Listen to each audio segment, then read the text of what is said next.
Okay, we are going to get started. Welcome everybody to the 4th annual Educate, Organize, and Advocate Conference. This is UMKC's Social Justice Conference. We're so happy to have so many of you join us from far and wide, as well as locally in the Kansas City Metro. My name is Michelle Smirnova. I am an associate professor of sociology here at University of Missouri in Kansas City and the co-chair of this conference.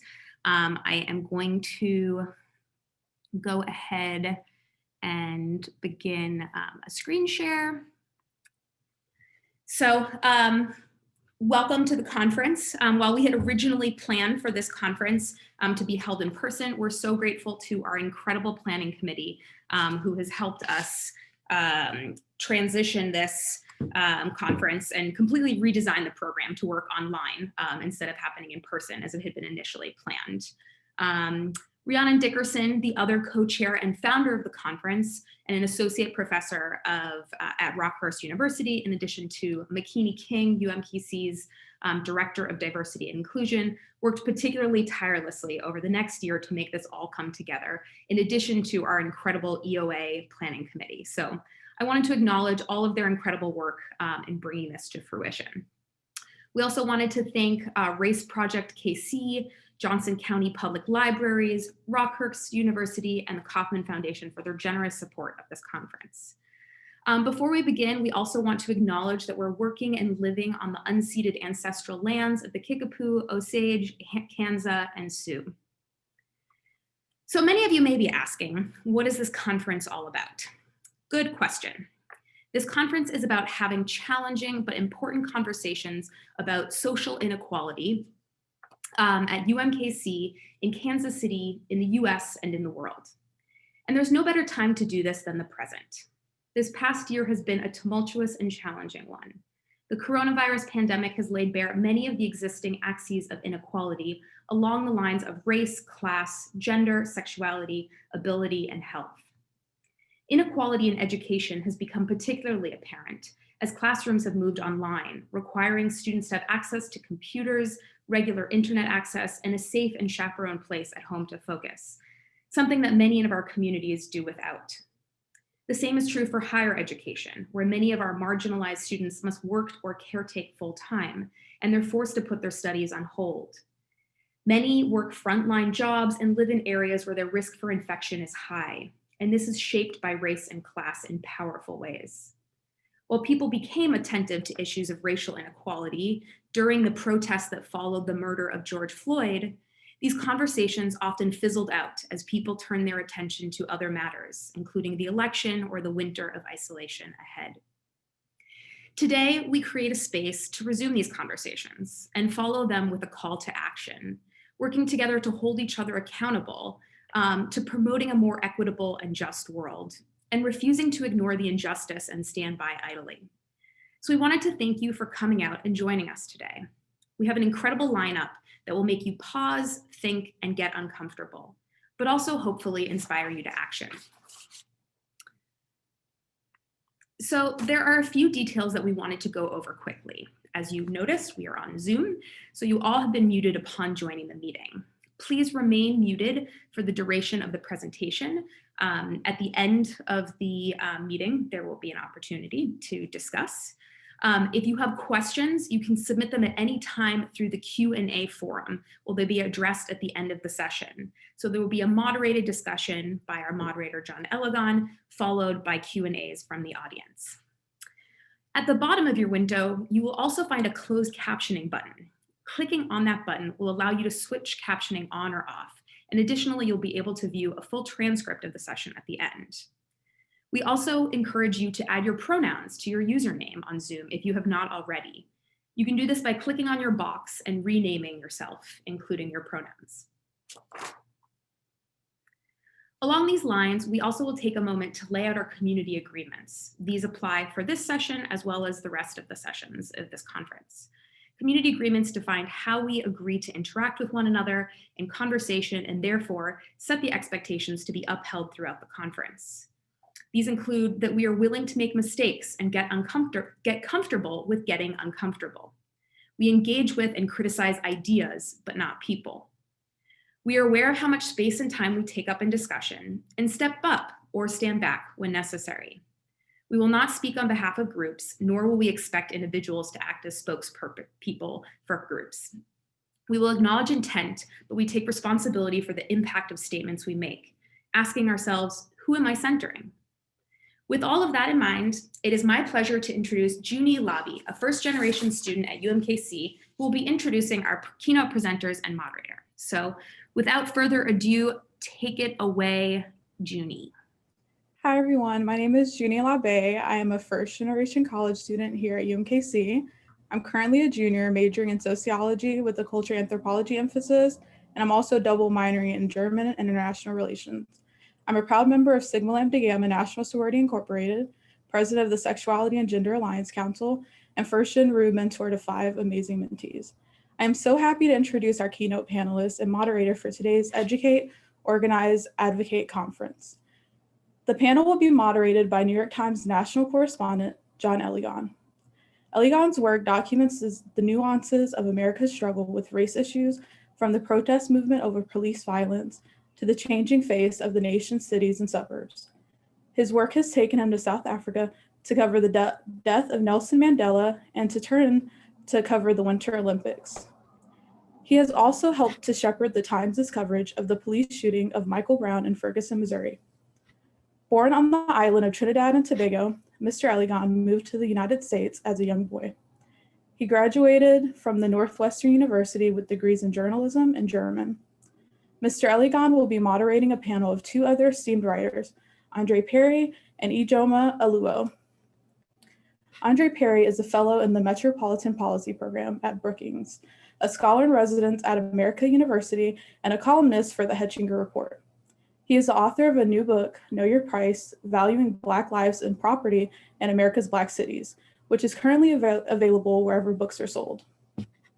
A nationally known and respected commentator on race, structural inequality, and education, Perry is a regular contributor to MSNBC and has been published by the New York Times, The Nation, The Washington Post, The Root, and CNN.com. Perry has also made appearances on CNN, PBS, National Public Radio, NBC, and ABC. His research focuses on race and structural inequality, education, and economic inclusion. Perry's recent scholarship at Brookings has analyzed Black majority cities and institutions in America, focusing on valuable assets worthy of increasing investment.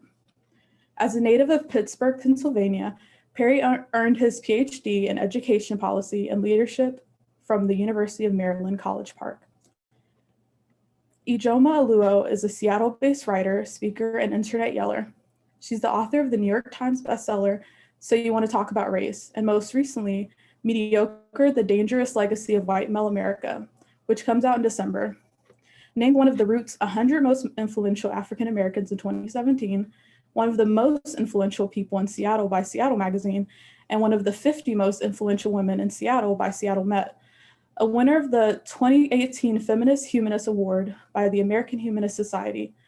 Oluo's work focuses primarily on issues of race and identity, feminism, social and mental health, social justice, the arts, and personal essay. Her writing has been featured in The Washington Post, NBC News, Elle Magazine, Time, The Stranger, and The Guardian, among other outlets. We are very honored to have such an esteemed panel with us here today.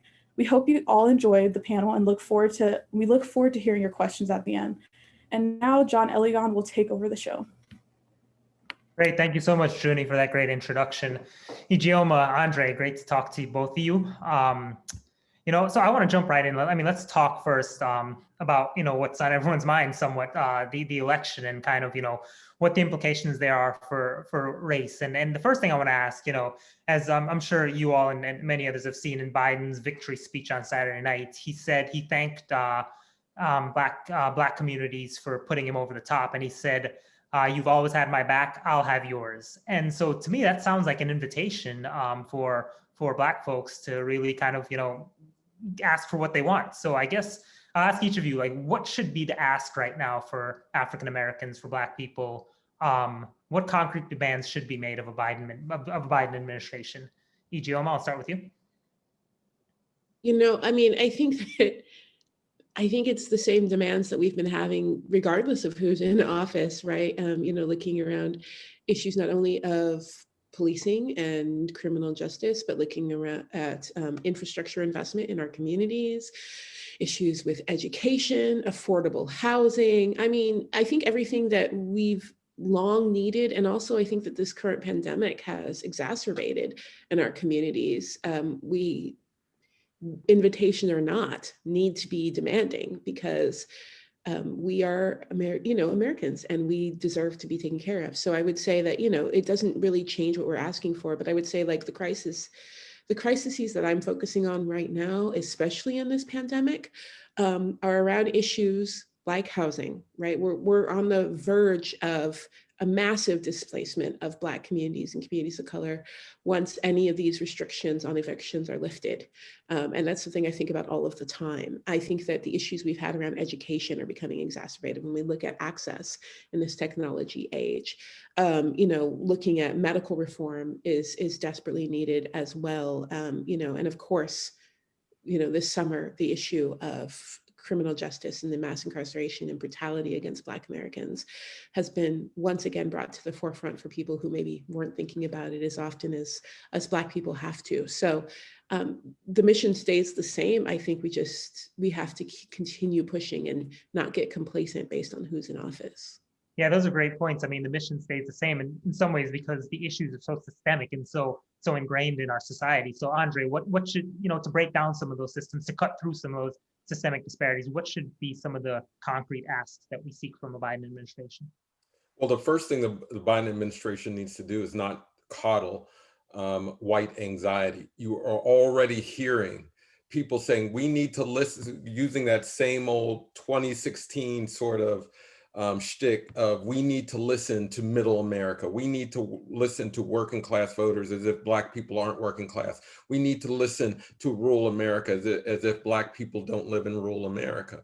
And so one of the things we have a tendency to do, particularly centrists, as soon as they're elected, they essentially disregard what got them there and then start working to this proverbial center that does not include the issues that are on the minds of Black people in the main, Black, brown, and Asian folk and indigenous folk. So when we're talking about who has the right to property, when we're talking about criminal justice reform, when we're talking about housing, business investment, all these things are important to people of color, but they often go to the wayside when people get elected. So what I don't want to hear from this administration is how we need to sympathize or acquiesce with white supremacy and racism, because that essentially gets us nowhere.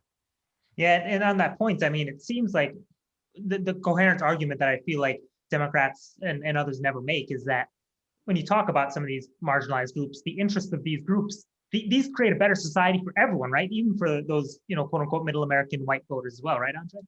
Oh yeah, it's amazing. We have yet to realize an economy that is inclusive. And what ends up happening when you have a framework of white supremacy, you start looking at scarcity when there's actually abundance. And so when we're talking about eliminating the wage discrimination that exists in our jobs, it would benefit the entire community. When we're talking about home ownership and the establishment of greater wealth, guess who benefits? All Americans benefit from that. And so we're constantly using a scarcity model because white supremacy says that if I help your neighbor who happens to be Black or brown, it's taking away from white people. But the reality is, in most things, we're adding to the pie, we're growing the pie, and it would benefit everyone. Yeah. Ijeoma, I want to back up and talk a little bit about what we make of the results that we have seen, because even though Biden won, President Trump still got more than 70 million votes. He did increase, at least preliminary exit poll shows that he increased his vote share in minority communities, be that Latinos, African Americans, and Black communities. He got more votes than he did 4 years ago. So what do we make of all this? Like, what does it say about where we are at in this country when it comes to race? The fact that Trump got all those, votes still, and that, people of color did vote for him slightly more than they did last time. I think there's something that I think we need to realize, because it's so interesting to me how often people will say, like, white America is voting against its best interests. White America's interests, for the white Americans who voted for Trump and for many who didn't, is in maintaining white supremacy. And that can come in conflict with economic advancement. It's what you decide is more important. And a large portion of white America has decided that feeling better than people of color in this country is more important than actual prosperity and safety and security. Their sense of identity is more important. And that's the problem when we have a society where, we have this economic hierarchy. What was promised in the pyramid scheme of white America is basically that you would be better than, because in a hyper-capitalist system, you actually can't afford everyone to be well off. And so the compromise is you'll be better than these people. And when you build an entire identity around that, it means that you will be willing to give up economic advancement if it would mean that people that you're used to looking down upon are suddenly more equal to you. And so I think what we're showing is how resilient that kind of lie is, that idea that you're really successful if you can look and see people below you, even if we're all sinking, even if we're all doing worse than we were before. And I think that that's what we need to really tackle is the story and the narrative behind white identity in this country, and really look at what's been promised white voters. And that's what Trump promised, basically, was, we're going to go back to where you woke up in the morning, looked in the mirror and said, at least I'm not Black, and that's what people voted to have. And I think what this will show, because so many people are confused and surprised, and I'm not at all confused or surprised, because this administration did not waver from what it was selling. And people were still buying, and that was completely divorced from how our economy is doing, how this pandemic's doing, and it all played out with this racial bias. When we look at the pandemic, yes, over 200,000 people have died, but who's died the most? Populations of color. And it continuously reinforces, even if we're all sinking, even if we're all dying, we'll be the ones dying more. Therefore, you can go to bed at night knowing you're better. And we need to really tackle that. Yeah, Ijeoma, maybe it's too early in the conversation to start to get to the solutions phase, but based on what you said, I do want to ask about that. White folks often voting in favor of upholding white supremacy, which is, natural in the history of this country. But what can we do to disrupt that? Like, what are some specific things you think that, white people can do, and we as, people of color, maybe in helping to force that hand? Like, what are things that we can do to really disrupt that adherence to white supremacy? I think we have to do work on multiple levels. One is we absolutely do need a cultural shift as to what we value, because the value system that says that your power, your security, your safety is relative to what other people have is something that we've actually all been kind of conditioned to be a part of, right? And so even I see in the battle for Black liberation, we often find people whose definition of Black liberation is, I'm going to be like a white man, I'm going to have the same power, right? So we all have to divorce ourselves from that narrative, but also we have to divorce our systems from it.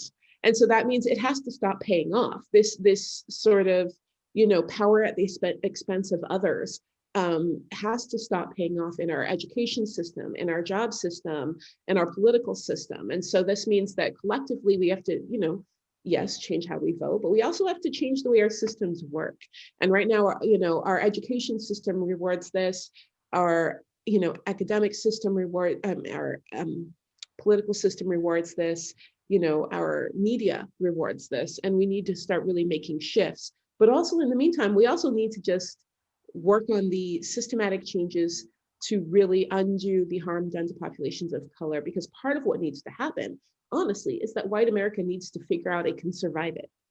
And there's so much fear around what happens if I wake up one day and I'm not superior economically or politically to these people.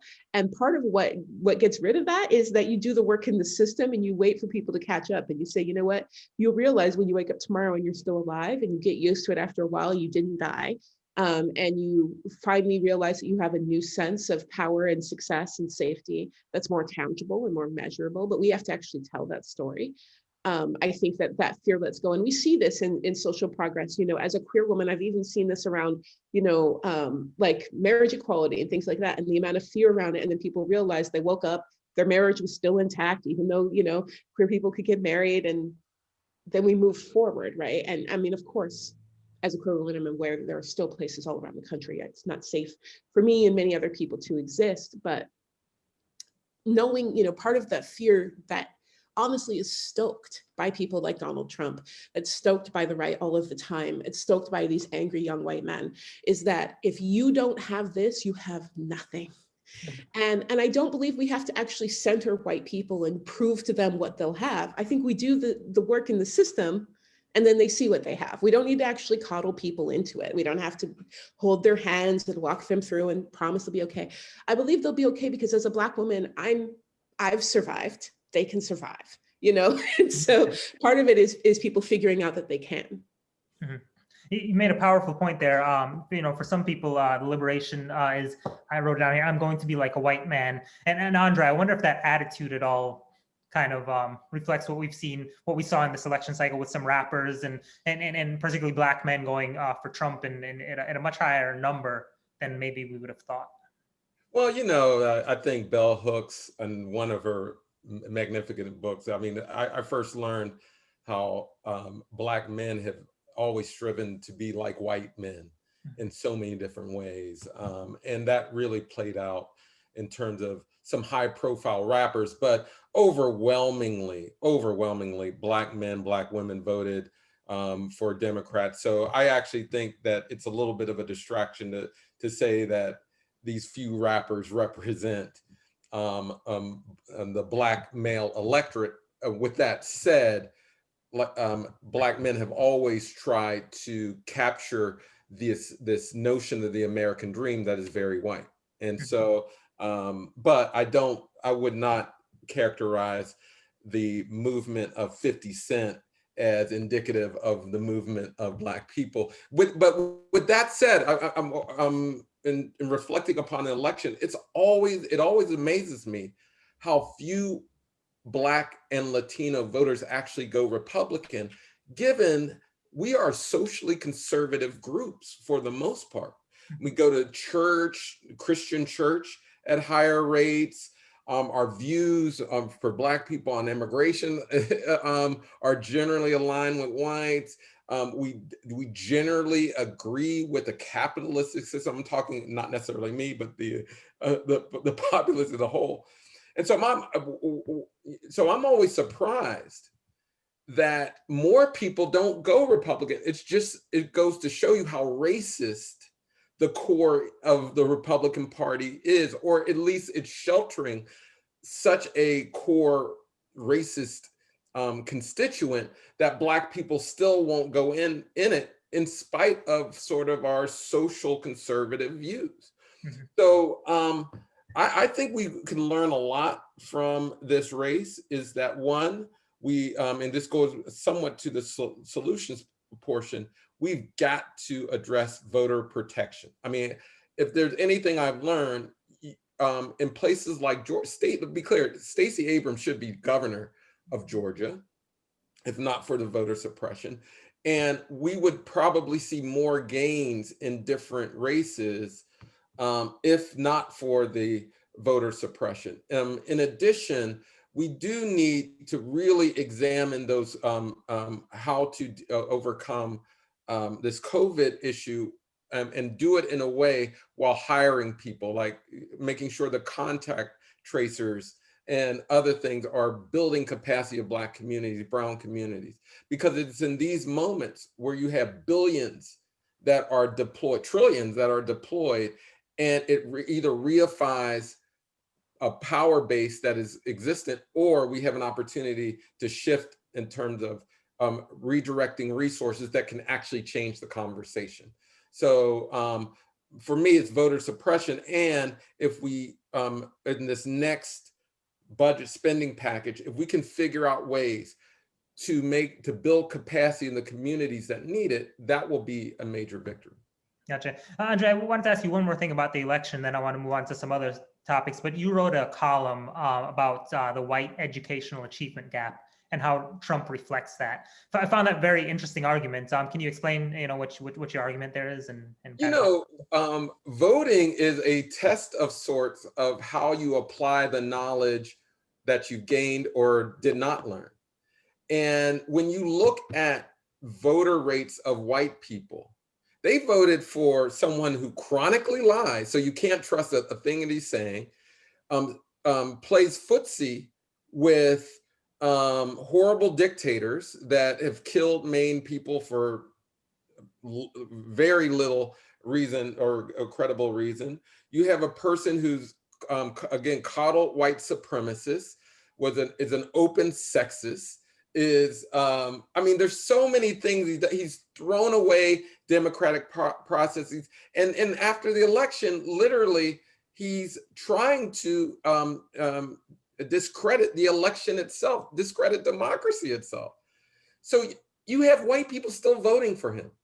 And yet when we talk about the academic achievement gap, we're constantly talking about the problems that Black people have by not closing or not leveling up to white people.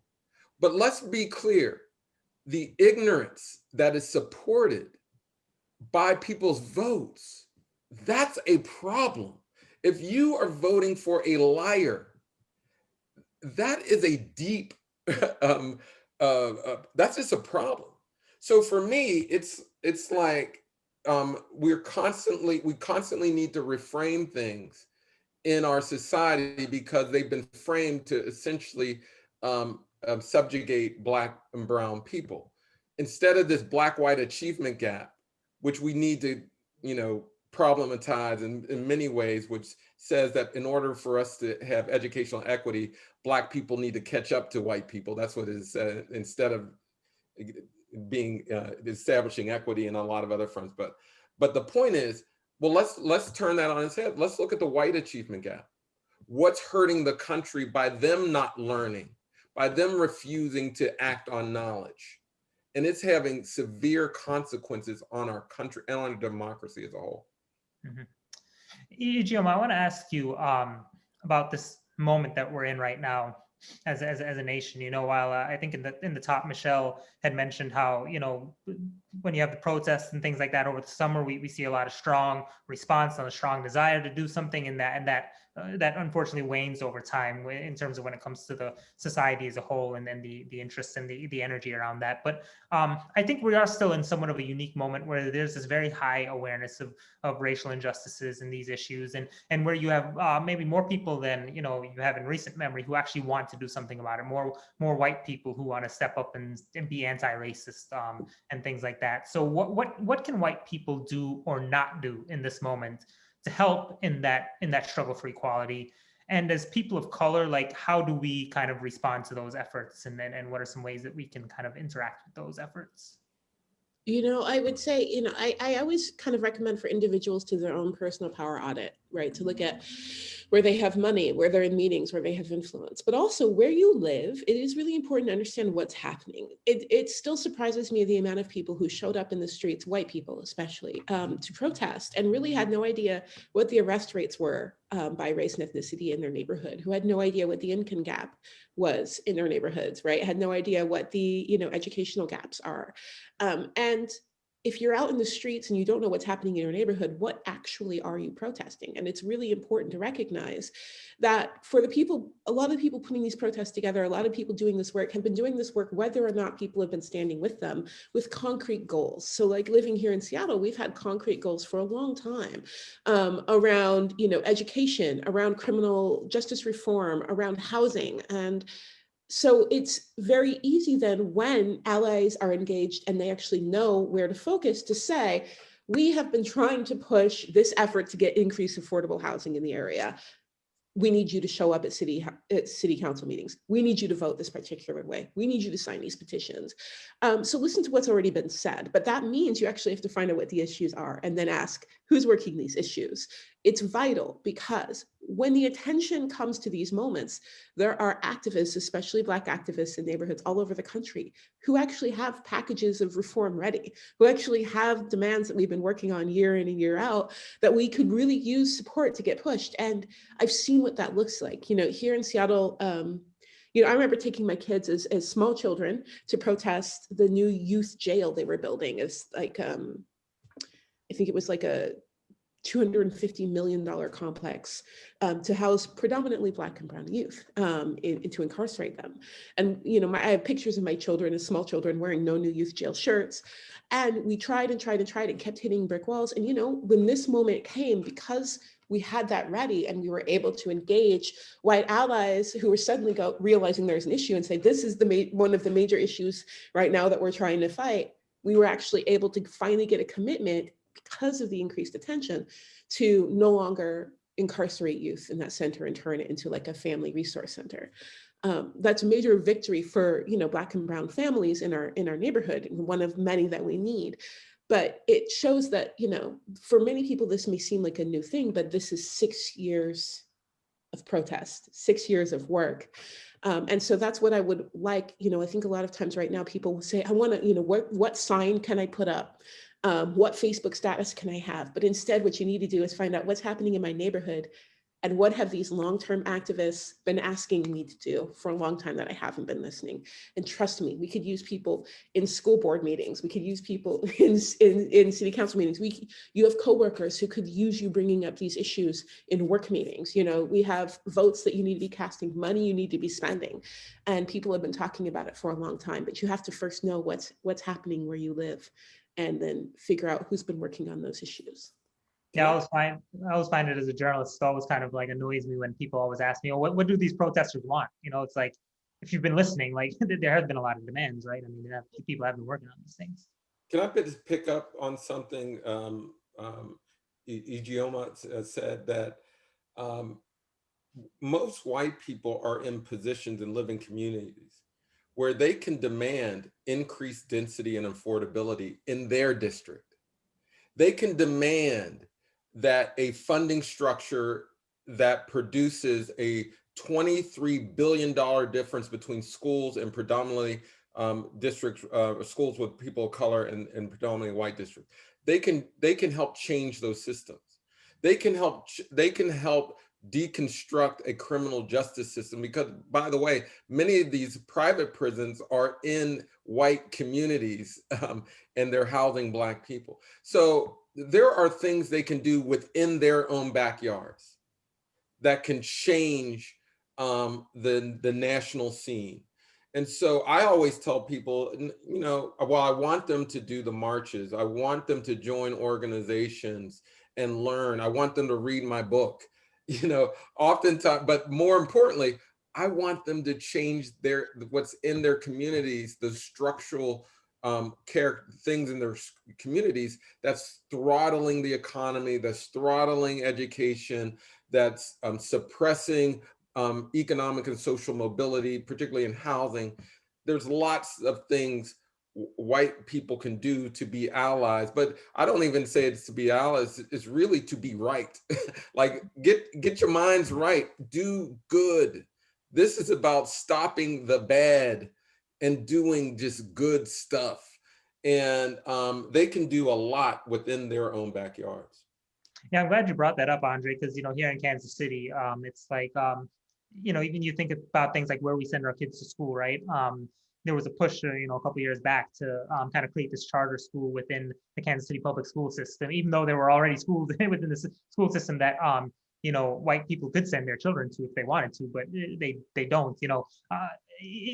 Why is it so hard to get folks to kind of, you know, come into a system when it's already Black, whether that be, you know, it could be a neighborhood that's Black and hasn't been gentrified yet, or you know, a school system where, you know, most of the students are Black, you know, like why is it so hard to get people to cross those thresholds and those barriers? We have such a deep distrust of Black people that the system, and I'll stay on education for instance, we want to treat Black institutions like we treat Black people. If they don't do what we tell them, we will arrest them, we'll take them over, we'll split them up, we'll do all kind of nefarious things to a system the same way we will treat a Black person.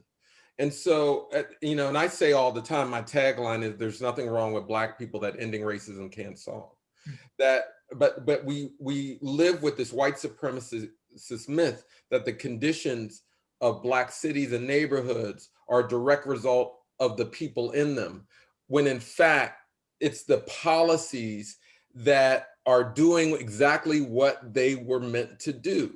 And so when we're talking about inequitable funding for schools, when we're talking about housing disparities, we're talking about job discrimination, there are policies that help those things happen.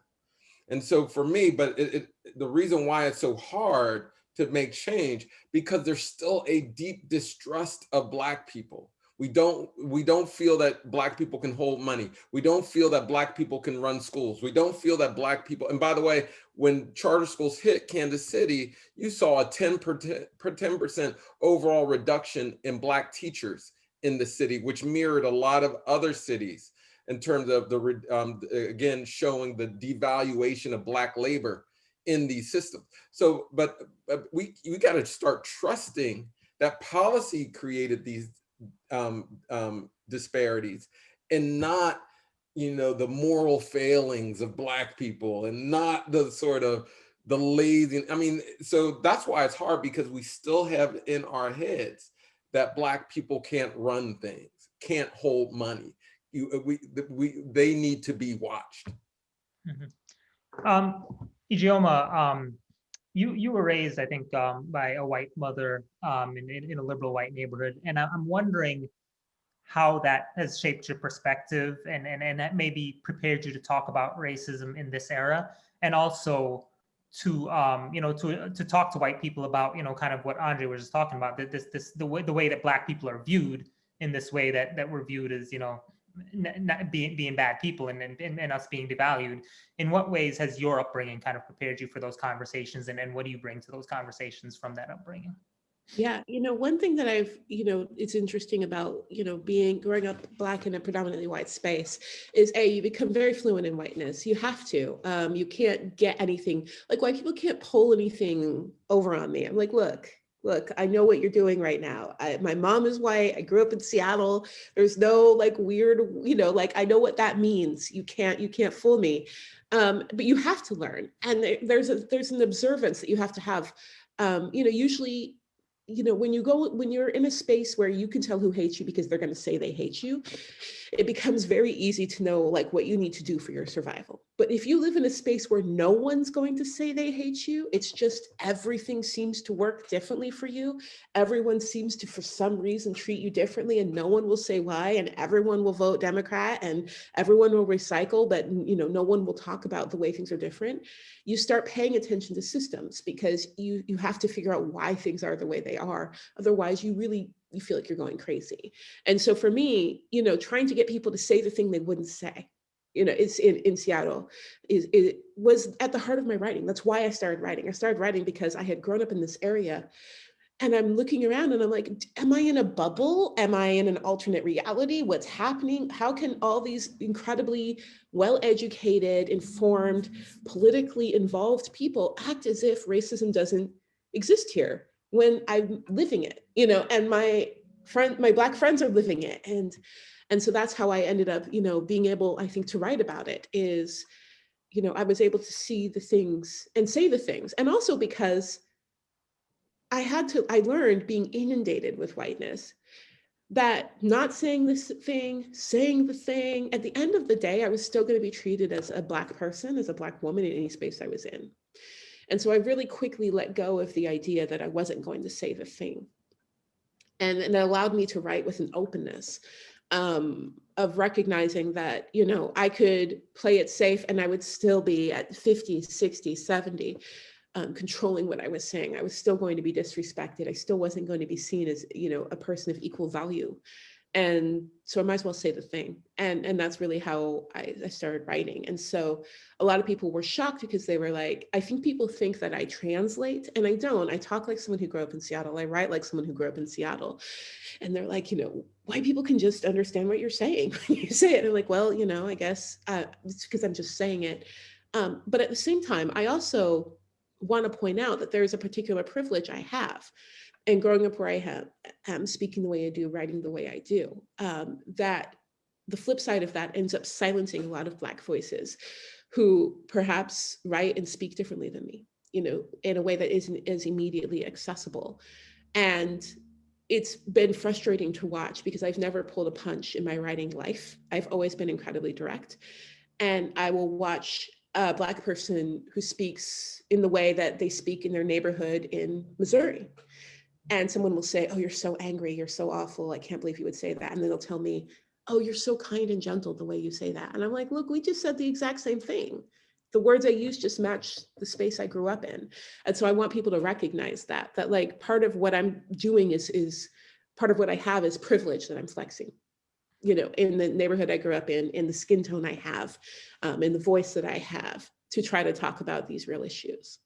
When you were coming up, around your white friends and things like that, were you very open about your Blackness then? Because I think about my own experience. I went to a predominantly white high school in Michigan, and I was like one of 3 Black people in my graduating class.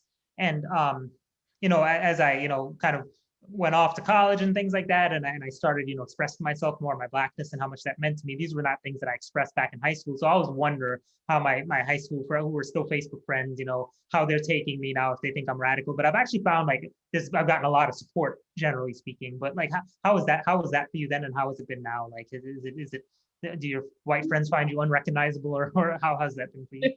Yes and no. I would say like my early childhood friends recognize it because my mother's white, but my mother was incredibly pro-Black to the point that it was almost embarrassing. We're Nigerian.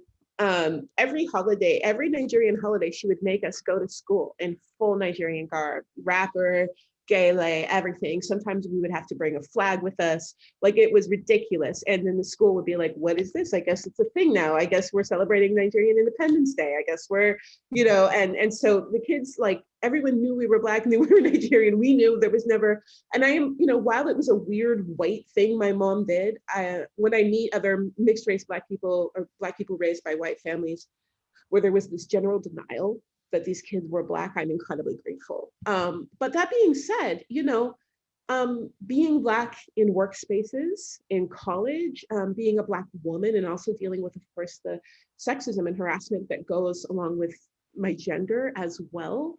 No, there were things I didn't say and do. And it was an awakening that led probably into my 30s, where I really just started saying, I'm just going to enter the room the way I would like to leave it. I want people, when I walk in, to know. I don't want it to be this gradual progression where I strip off these layers of protection and then eventually 10 years from now, I'm myself in a space. And that was funny because people were really like, I think the fact that I was outspoken, everyone always knew. I could never keep my mouth shut. But there were times where I was like, okay, this isn't safe. You might get fired. And then it got to the point where I was like, fine, I'm gonna have to figure something else out because I can't work like this.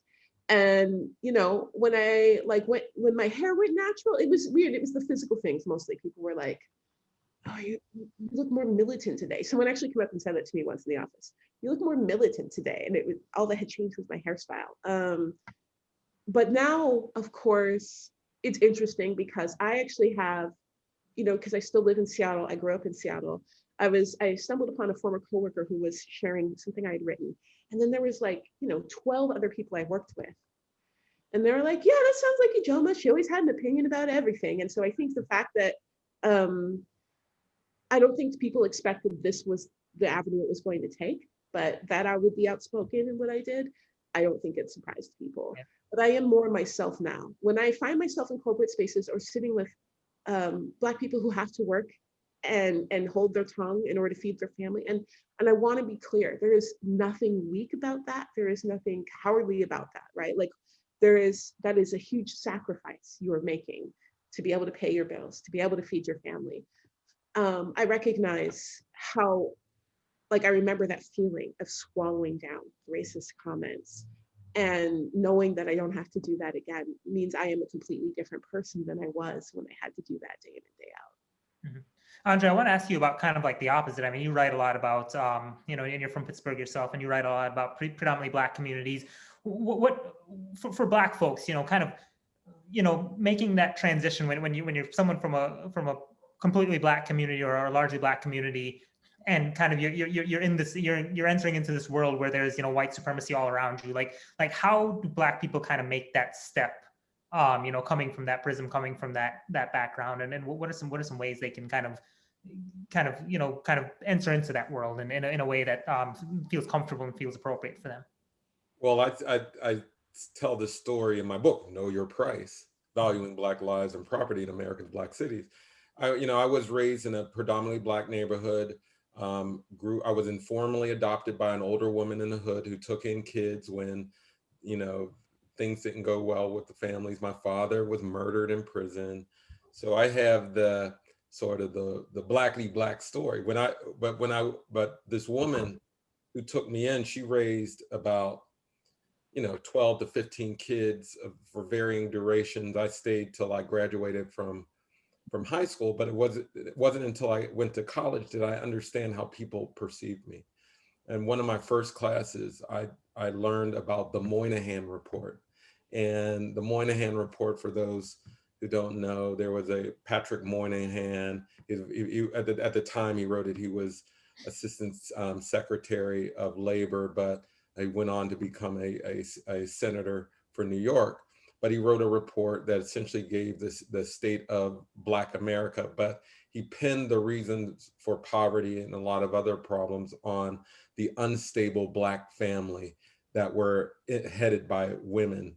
And so Black women headed households were inherently unstable, and it hurt the community, caused poverty. Now, if you know anything about policy, you know that everything from redlining, segregation, all these, I mean, there's real policies that change wealth trajectories like that.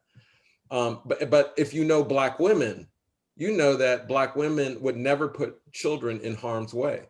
So when I got to college and they were essentially saying that Black women were causing poverty, it threw me for a loop. I mean, it really threw me through a loop, because this woman saved my life. And it really showed me why diversity matters. If Patrick Moynihan had any Black woman standing next to him while writing that report, there's no way he could have come up with that claim. No way. If he had any understanding about Black communities, he would have known that his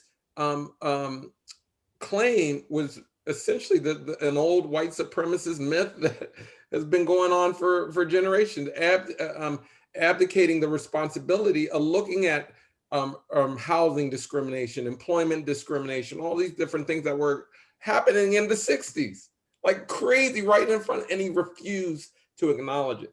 Now, so for me, when I enter white spaces, even today, I'm always amazed at how long they hold on to false narratives. Now, this goes back to the white achievement gap problem I've been saying.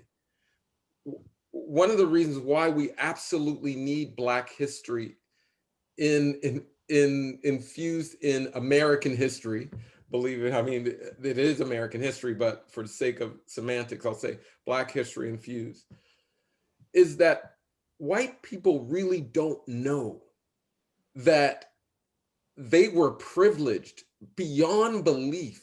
That shows up in this wealth gap that is about 170,000 median wealth, meaning assets minus debts, compared to 17,000 for Black families, median Black family. That wasn't created because white people were that much better at financial literacy or that their harder work and determination. There's policies that were in place that created those wealth gaps, but white people don't know it. They really don't know it. So I show up all the time and I'm like, wow, you supposedly went to the best schools, got the best learning, did all this, and the ignorance is so profound. I mean, so for me, it's a little bit, it's different because I'm just always amazed at all the myths, the conspiracy theories. Like you get it now because we're talking conspiracy theories like every day, but there's been conspiracy theories against Black people since we arrived that white people take, and others take as truth. And I'm constantly trying to show that with data, I work at broking, so I constantly have to show data.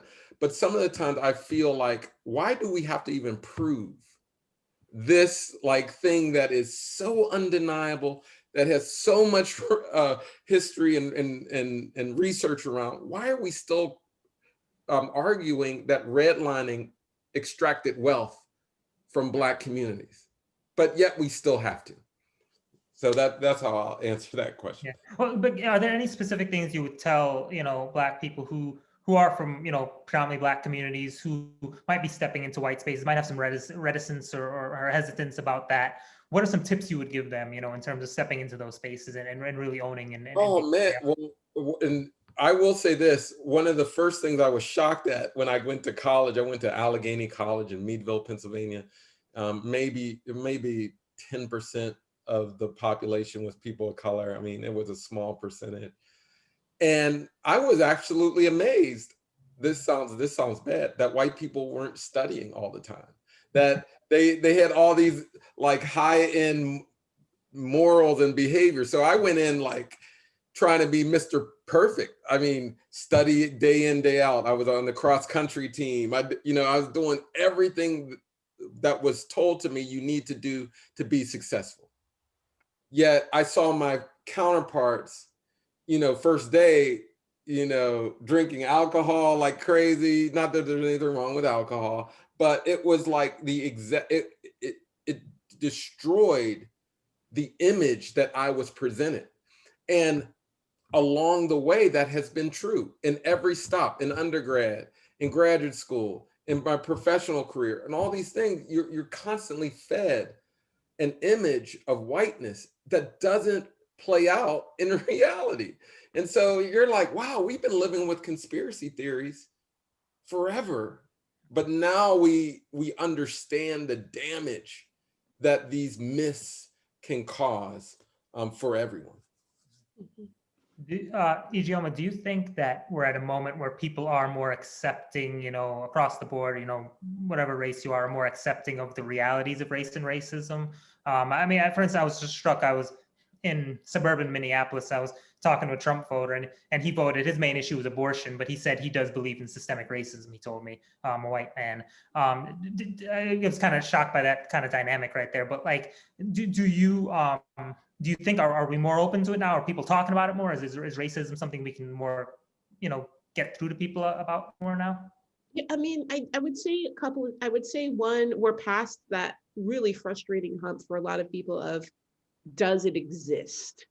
Mm-hmm. People, I always like to think people in 2020 who say systemic racism doesn't exist are really, the flat earthers of racial science. They're like, look, I just don't want to, Vice President of the United States said that. And I read something here, and I'm gonna die on this hill that the earth is flat, right? Like that's pretty much where we're at, for that. And I don't wish to engage that. I think that there are some people who are finally willing to look at policy, who are finally willing to say, maybe how I spend my money, maybe how I vote, maybe the access I have to our political and social and economic systems matters when it comes to race. Because for so long, the discussion has been, if you want to end racism, go find your nearest racist and try to convince them that Black people are human beings. And that's, the least useful one-on-one, doesn't do anything actually politically or systemically. And so I have seen some of that, but I'm still seeing, where we get to it and it in any way kind of encroaches upon power or in any way assumes or sheds light on the fact that what systemic racism means, not only that people of color, BIPOC BIPOCs have been capped from wealth and you know, status and power. It also means that perhaps some of white wealth, status, and power is unearned. And wherever it approaches that, I find that, and especially where it approaches that in liberal spaces, I still do find the same pushback where people are like, wait. I was with you to try to maybe stick it to the Trump supporters. I was with you to maybe try to, you know, get these bad cops out of office. But now you're saying that the way that, you know, the fact that I don't want to increase density in my neighborhood means I'm part of the problem. How dare, you know, and that's where I think we're still coming up against problems, but it is still a step forward. Like even when I'm giving talks, I'm finding the questions are less, can you define racism for us? Which honestly, for years was always the first question. And I was like, are you kidding me? Is this what we're doing now? And now it's, you know, can we talk about some things that we have to do? So I think it's step by step. And that's where I think that we need to, not we, and I'm speaking collectively, because honestly, this is what white people need to do. White people need to start increasing their tolerance for discomfort and really hyper focus on their own neighborhoods and their own power and, you know, what their actions need to be instead of, I think it's very easy in this moment right now, even with these current protests, to still be very externally focused. We have these instances of brutality. We have these horrific murders.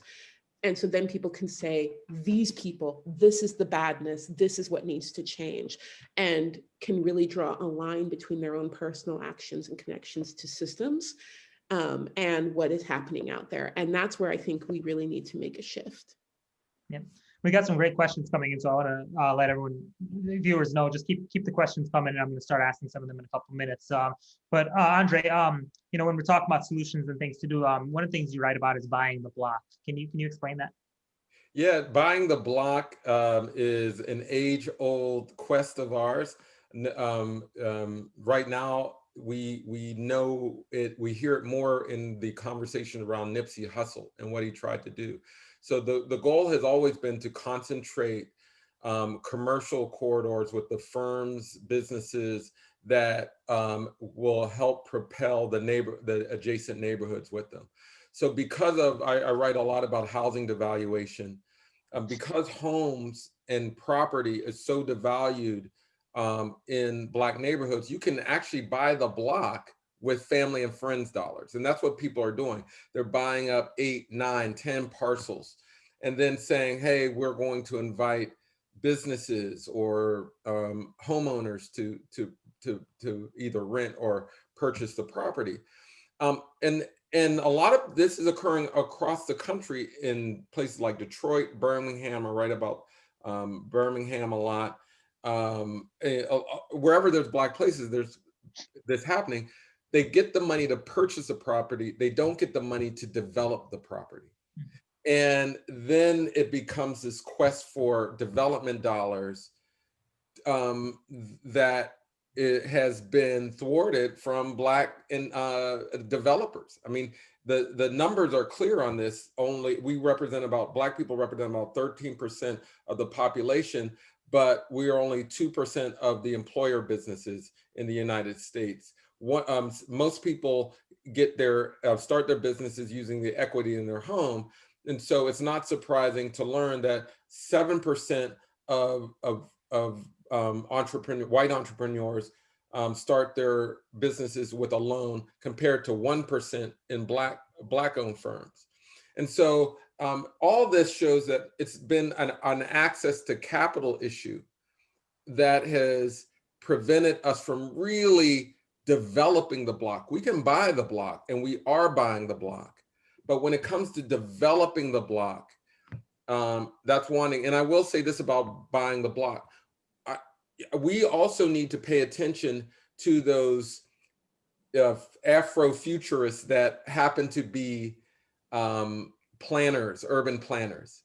You know, what I love about Afrofuturism, it forces us to see Black people in the future. And sometimes not in relation to whiteness or to racism. We also need to develop spaces in the same manner.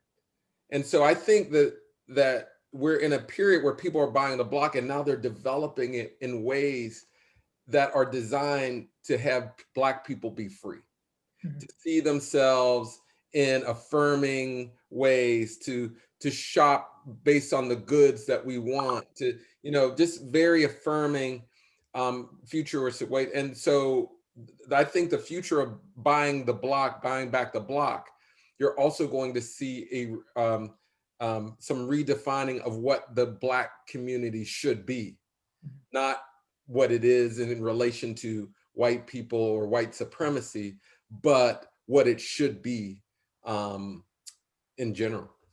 Yeah, the way that, like you talked about often having, being able to buy the block, but not develop it. The way that we see things traditionally going nowadays, when we talk about gentrification and things like that, is like, you have these moneyed, white developers coming in and developing in communities that were historically African American, and people get pushed out. I've never like really seen, what models there are to prevent that from happening, to do that in a more in a way that allows Black people to stay there, to thrive, and to be able to profit off of their neighborhood coming up. What are some models and ways that you think? Well, no, we actually have the one big model. It just wasn't for Black people. Was after the Depression, the Homeowners Loan Corporation, as while they redlined Black communities, they greenlined Black ones, and they provided low interest loans and down payment assistance to white families, propelling those communities and then enabling Black people to pass on wealth to their children and their children to their children. So the point is, if you have to invest in people, because if you invest in place and not people, you essentially raise property tax or prices in a way that eventually will push the residents out. So you do this by, you invest in people by doing exactly what I said, giving them low interest loans, giving micro loans to current homeowners, because of the devaluation, they don't have the discretionary resources to fix up the facade. We should be giving micro loans to businesses and incentives for Black businesses to operate in Black communities. One of the studies I did was we scraped Yelp data from all the businesses in across the United States. We found that Black, brown, and Asian businesses located in Black communities actually score higher on Yelp than their white peers, going to the point that our elders used to say, our ice is just as cold. And so again, we need to incentivize those businesses for staying, but it's in direct capital. And another way we need to do this, I look at wealth. And so there's two sides of the formula of wealth, and there's assets and there's debt. When it comes to Black people, we need to really, we need to do both. But when it comes to debt, we need to figure out ways to scrub student loan debt, to scrub hospital or healthcare debt, because they're, not to get too wonky, uncollateralized debt is not a good thing. Now, I want people to take on mortgages. I want people to get business loans. That's okay. But when you're talking about using your credit card to start a business, that's not okay. And so for me, we got to figure out ways to get checks in hand, cut the check to individuals in Black communities. And that way, when it develops and people move in, nobody's arguing about gentrification, because when you own in an area, guess what? You benefit from it. And so that's what we want to see. What about reparations? Oh, I'm supportive of reparations, but I will say this: we should do reparations respective of whether or not it closes the wealth gap. That's a moral issue. That's like, for me, it's a moral issue. It can definitely help close some of the wealth gap. But I think reparations are in play because it's just a moral debt. We won for slavery. We did work that wasn't compensated during, and then Jim Crow racism and historic discrimination. We extracted billions. We changed generations because of redlining, because of criminal justice issues, because of overall segregation, job discrimination. We robbed Black communities blind. And so that is owed. That is absolutely owed. But and this is what going back to the earlier point, I don't want to hear somebody say white people aren't ready for reparations, or you're going to cause some kind of stir in the white community if Joe Biden mentioned reparations. You know, this is not an issue about white readiness. Like, they're never going to be ready. That's not going to happen, but we should do this regardless. Gotcha. Ijeoma, I want to ask you about, about tell us about your upcoming book, Mediocre, that's coming out. I think it touches on some very interesting issues of, white men and then the power that the country gives to them. Yeah, so this book was really born out of the general frustration that I think that pretty much any Black writer who writes about contemporary issues has been having since about 2015, which is this fascination with why is the white man so angry right now? Like these white men fell from the sky and suddenly we're mad and suddenly have these grievances. And for someone, for any of us who spend time just observing the world, but especially if it's your job to look at patterns of systemic racism, to look at white male identity, you recognize that this is the natural consequence of the way in which we've structured our society and the way in which our power systems work. We're kind of in these end stages of white male mediocrity and the coddling of white male America. And so what I wrote it in a moment. Well, the idea came in a moment of frustration where I was with a group of women and we spent the entire time talking about crappy white dudes, right? And I was just like, oh, come on. Like we have to, and people are like, why is it, what's happening? Is it Trump? Is it this? And I was just like, no. And then I was having these flashbacks of all these moments in my life and then going through history. And so what I wanted to do was kind of paint this picture because I want to be part of why the conversation moves past.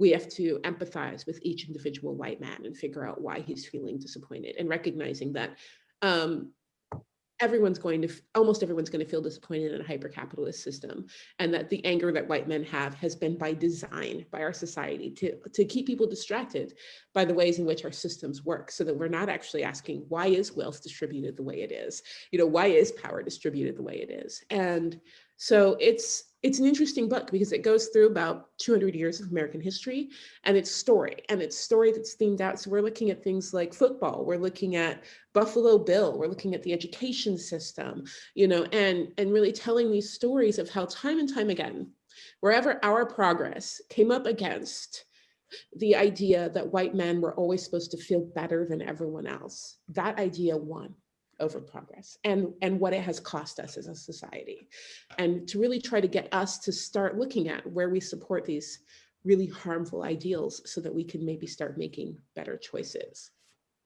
I wonder if that book will help explain how we ended up with the Biden versus Trump presidential race. Biden has his own little section in the book. Okay, all right, there we go.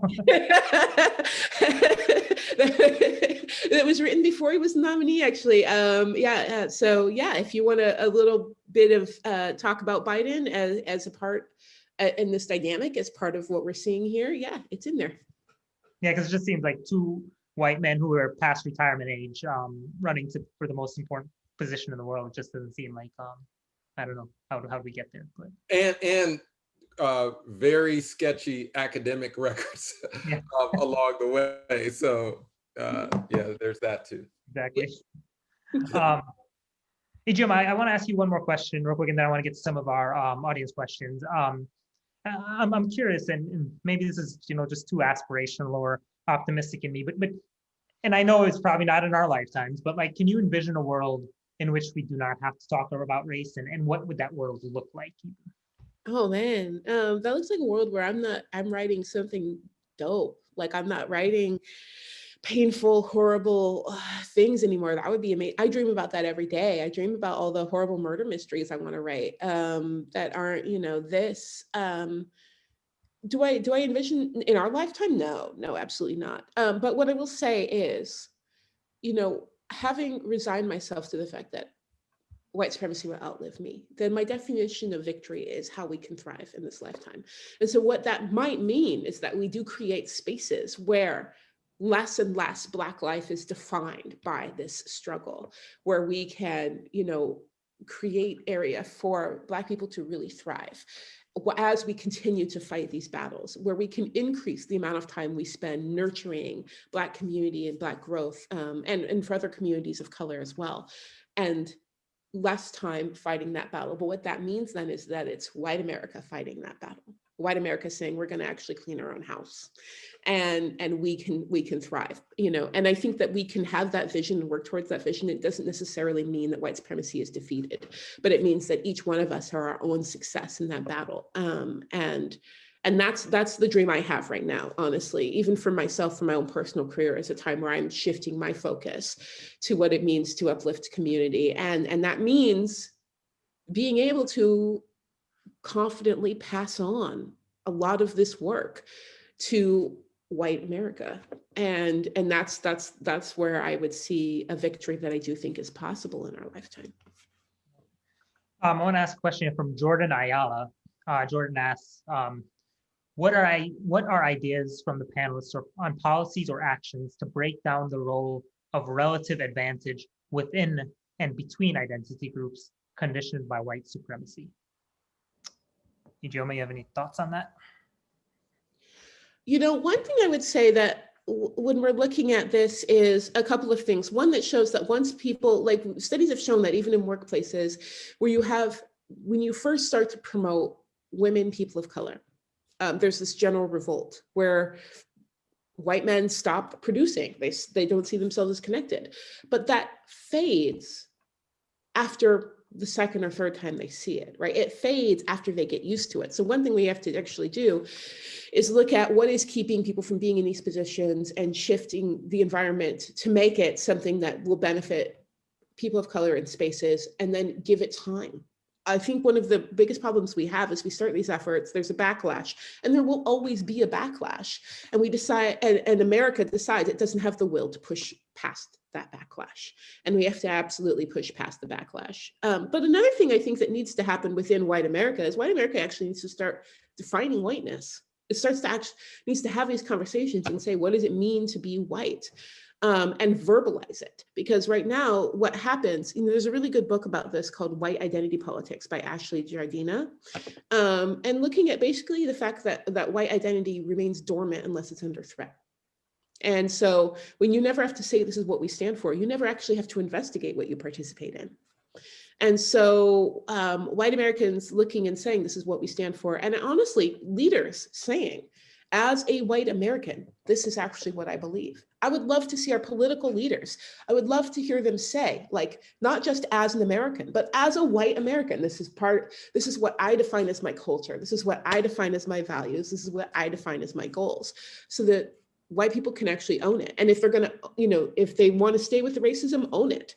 If they want to push forward, own it. But this idea that it can be vague nothing, and the only people who are defined are Black people and other people of color, is inherently harmful. And so I would love to see, we have to actually start upending and moving policy in a way that rewards people of color in spaces. And we have to change our incentive structure. So we have to actually, divorce ourselves from this idea that any white man in a suit and a red tie is a candidate for office. We have to divorce ourselves from the idea that people who go it alone are better leaders than people who work collaboratively. We have to continuously look at this and start changing how we reward these things.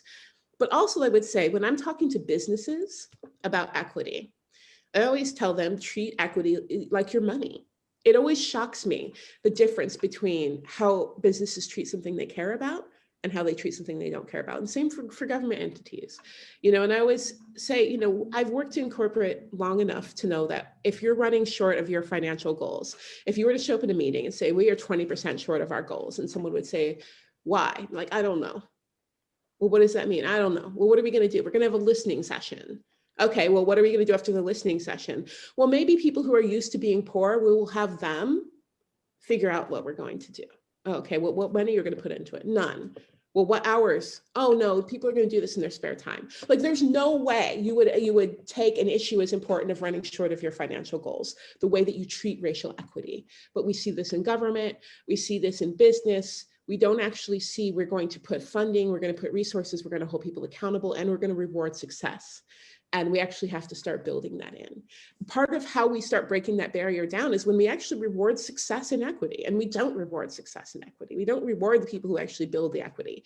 We still treat it as a passion project. We still hope there will be one already disenfranchised, already minority person of color in the space who's willing in their spare time to help try to improve a work environment or improve a government office. Instead of saying, we're going to actually reward this work, we're going to fund this work, we're going to make, we're going to have consequences for not meeting the goals that we set in this work. Gotcha. Andre, there's a question here for you, I think related to some of the myths that perpetuate about Black people. The question's from Ricardo Marte. Ricardo asks, how can we address these myths when they are perpetuated at the highest levels of government? And he gave as an example when Jared Kushner said something to the effect of Trump can't want to be more successful than Black people want to be successful themselves. I think that's what he said. Yeah, I saw that again. That goes back to my phrase that there's nothing wrong with Black people that ending racism can't solve. That it's amazing how effective the Trump administration has been with trumpeting lies, falsehoods. It's a challenge because I work at a think tank. We live off of facts. And when you erode truth as a product, it becomes very difficult. And so for me, I think we are constantly not only have to beat back false information with data, but we also need narrative to go along with it. It's clear that narrative drives a lot of different things, and they're leaning in on a narrative that past presidents have leaned on, that others have leaned on, these negative notions of Black people. But we can counter that with, so I believe in data, but I also believe in the power of narrative. We need to show the story of individuals who counter these false notions of, Black people don't want to be successful. I mean, that was so insulting. I mean, it was beyond the pale of it insulting. And what do you say but show them the numbers? But we also need to show the narrative of the striving of Black, brown, indigenous folk in this country has been always about being a better person, being a better society, being a better world. And we embody that. So these kind of comments from Trump and his minions just replicates the past practices of previous administrations, but they're just so over the top with it. I mean, just over the top. So beat them back with data and narrative. Gotcha. Here's a question from an anonymous attendee. As a privileged person of color, I find that progressive white people in my spaces can talk the talk, even talk about the need for action. But when it comes time to sign a petition or put your name on something, then they start to feel afraid to lose what they have, citing the need to maintain their lifestyle, support their families, etc. What advice would you give to spurring actual action from people like this? Any of you all had a thought on that? Well, I'll say it because I said something similar earlier, that there's this false notion of scarcity that typically doesn't apply in a lot of cases. When you shore up these racial disparities, everyone benefits. But we believe you're taking away, and I mean, in the economy, it's easy. You add more talent to an economy, you see greater productivity, you see more growth, you see more tax revenue, you see all these different things. And an investment in a Black entrepreneur it's not going to take away from a white one that already has privileges beyond belief. So for me, it's like we got to end this narrative of scarcity that compels people to think that Black people are out to get into white people's pockets, or that brown people are somehow they're stealing the jobs, that native land is somehow this selfish act. like these things are crazy, absolutely crazy. But we got to push back on them. Gotcha. Ijeoma, anything to add to that? You know, I would say a couple of things that I find as one is to really kind of make sure that you're honing in on like what the core values are and what the shared vision actually is. A lot of times people kind of coast on this vague, we're going to end racism, and don't actually have an idea of what a truly equitable society would look like. And so painting a really clear picture of this is what it would mean in our neighborhood. If, you know, this is what it would look like in the end. This is what education for your children would look like, for our children would look like, and get people to say whether or not that is something they want to go for. I would say part of what's also behind this reluctance is the fact that even liberal white spaces are very wed to segregation. And where these efforts would bring more people of color, and especially Black people, into their spaces, would not just improve education for Black students somewhere else, but would bring more of them into their schools. That's where I think a lot of times people have this fear. So being honest about what it looks like, and being honest about the fact that, you know, we are not going to avoid the integration that's coming. You know, wherever your discomfort lies with that, you are building a world that your children will be in and interacting closely with people of color. Excuse me. And so it's really, really important that we paint that clear picture and say what these policies mean for this society. A lot of fear is that people don't know what to expect. A lot of people think there is nothing on the other side of white supremacy. They know it's bad, but if they give it up, then what do they have? And so being really clear as to what to expect, even when we're talking about work reform, right? What will this office look like tomorrow if we adopted equitable policies? Not just magically, it will be better, but what would our process be? What would happen if you said something racist? What would the process be? You know, what would happen if we start hiring more people? What will our workforce look like? How will we get along? How will this work? Kind of clearing up that mystery, because there really is, the narrative has been so inaccurate around what equity looks like, what racial justice looks like, and then and so erasive of any possibility of a new future that doesn't look like one that's white supremacist, that we actually have to be able to build that picture, because fear of the unknown often stops people from taking any steps when they're already comfortable in what they know. And so they can recognize morally that it's wrong, but their fear of falling off of this cliff because they don't know what's out there will often stop people from acting. And also too, I think it's really important that we don't give passes. A lot of times we let people stay in our lives, in our orbit, and get credit for being progressive just by saying the right thing, and we never test it. And then when we do, they push back because it's a threat to their identity. And I would say we have to stop coddling that and start saying, you know what, you don't actually get this title. You don't get any praise. You don't get to say you're progressive. You don't get to say you're my friend, my coworker, my peer, anything, if you're not doing the work. And this is what the work looks like. You know, can I also just add to, because Ijeoma made an important part, is that we're all struggling with identity. We all have identity issues, right? That we're always in a state of becoming. But I find that many of my white colleagues are really struggling with finding an identity that doesn't carry this whiteness that is racist. You know, you're going to be okay if you shed this aspect of your identity. It's actually, you're going to be okay. I mean, we all are struck, like, again, in gender, it takes work to understand that masculinity is its own thing that can be deconstructed and broken down, and you can shed a lot of it. You know, we are all struggling with things like sexuality and race, and none of us have a concrete set of who we are. But man, when I say there is an identity crisis in white America, because it feels like there's nowhere else to go, it seems, that this is all I know.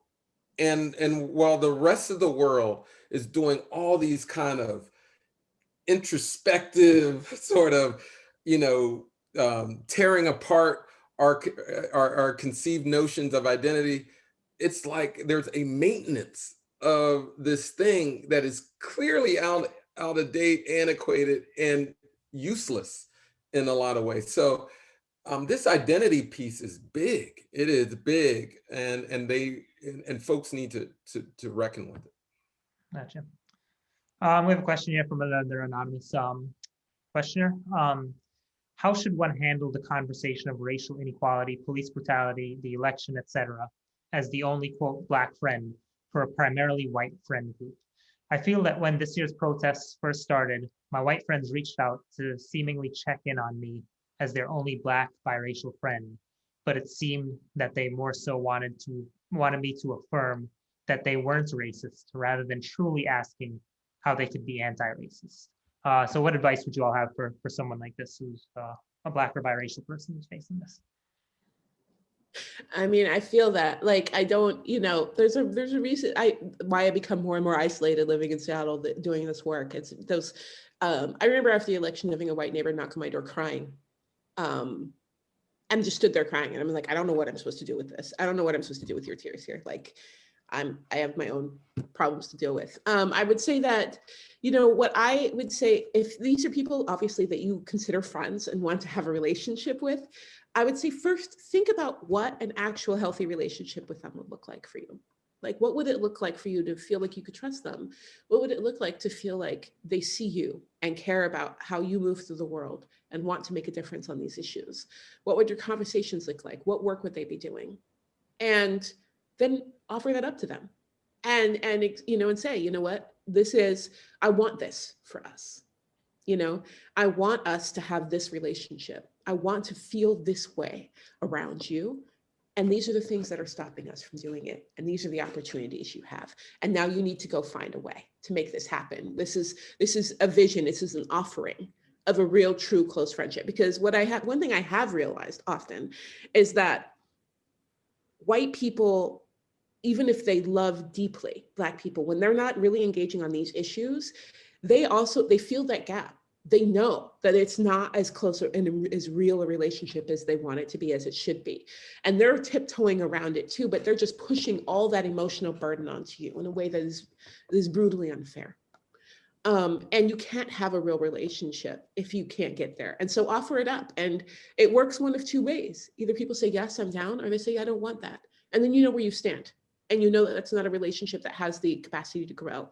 But I have seen where people have taken me up on this, even with my own mother, that we're closer than we've ever been.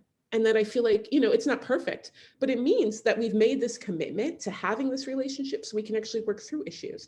And it means that when I tell her, like, as a white woman, I need you to bring this up in your union. I need you to take this here. She's like, yes, great. This is a space for me. This is where I can help fulfill what, my part of this relationship. And it works. But sometimes it takes, I think a lot of times people are afraid that what you're saying is all the things that are wrong with them and they're going to back away. And I'm saying this, only do this, only put this effort out for people you care about. It's too much effort otherwise. And so instead saying, no, I actually believe we can have this relationship and I want to have this. Here's the offering. Do you want it too? I think has a good chance of success. And it gives a vision that you can keep pulling that relationship back to as you do the work. Got one more question here. We're running out of time, but Andre, it's for you, and I'd love to hear your answer to this. But another anonymous attendee says, do we think the idea of buying the block is just an idea of Black capitalism?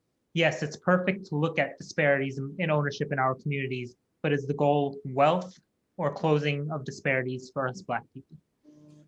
Well, buying back the block does involve wealth, but most people have taken this on because it's more about protecting a Black community. When you go back to everything from Rosewood to Black Wall Street, Tulsa, the Greenwood District in Tulsa, you have Richmond, Virginia, the area in Richmond, Virginia. I mean, Birmingham, 17th Street District. I mean, there's always an effort to buy the block that is related to commercial success, building wealth, but it's also just about protecting Black communities, giving Black communities what they need. And that's why I said that for me, buying back the block is also about figuring out what the future of the Black community looks like. and not just buying blocks that you eventually rent out to, or properties that you eventually rent out to any old business.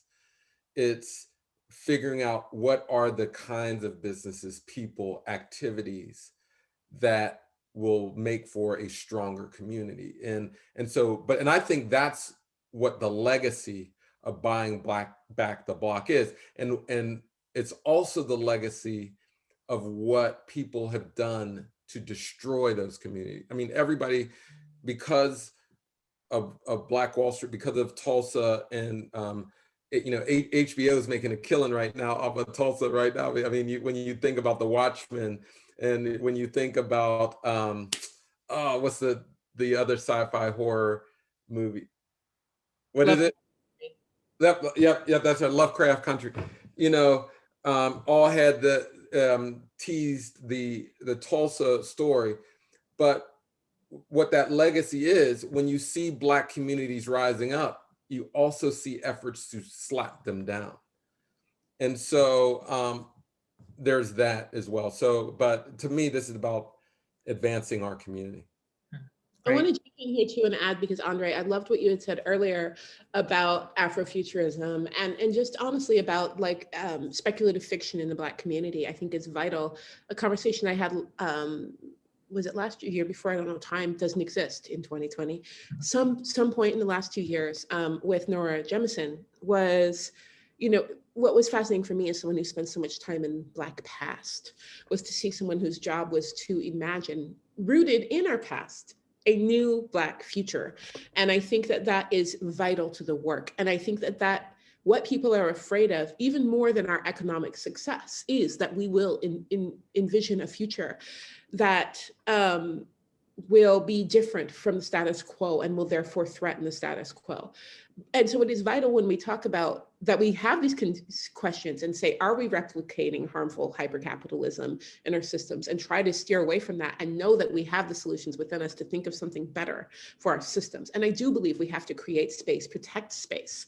When I look at time and time again, how the systems come for and try to deconstruct Black wealth and Black autonomy in our society, it's vital that we protect these efforts while we also continuously push back against the narrative that we have to just build a Black version of what exists in white America. And I think that looking at spending some time with some of our greatest imaginative thinkers who regularly make it their job to envision a whole new universe for Black people is a great way to start. And I really do hope that people will, every time people come to panels like this, they spend time diving into works like mine, works like yours. And I think that that's vital. But also, if you go out and you get you some Octavia Butler, get you some Nora Jemison, and read that and think about what a new possibility might be, I think that's a perfect counterpart to understanding, what's happening right now and what's happened in the past.